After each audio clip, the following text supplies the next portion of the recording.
আজ আমাদের মাতৃভূমির স্বাধীনতা দিবস। সেই জন্য কাল রাত্রে একটু রং তুলি নিয়ে বসেছিলাম স্বাধীনতা দিবস উপলক্ষে কিছু একটা বানাবো বলে।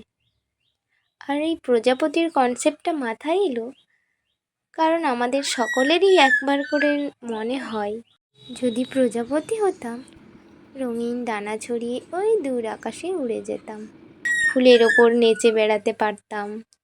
কিন্তু তা তো আর সম্ভব নয়। কিন্তু প্রজাপতি, সে তো স্বাধীন, সে তো যেখানে খুশি মনের আনন্দে রঙিন ডানা ছড়িয়ে উড়ে যেতে পারে। আর এটা করতে করতে স্কুল থেকে এসে যেটুকু কাজ বাকি ছিল সেটা নিয়ে বসে পড়লাম। এদিকে একটু জয় হিন্দ আর এদিকে বন্দে মাতরম লিখে আমার আঁকাটা কমপ্লিট করে ফেললাম।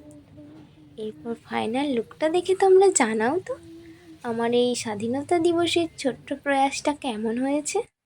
ভালো লাগলে কিচ্ছু করতে হবে না, এমনি দেখো খালি। আর সকল ভারতবাসীকে আমার তরফ থেকে জানাই হ্যাপি ইন্ডিপেন্ডেন্স ডে। জয় হিন্দ। আজ এইটুকুই, টাটা।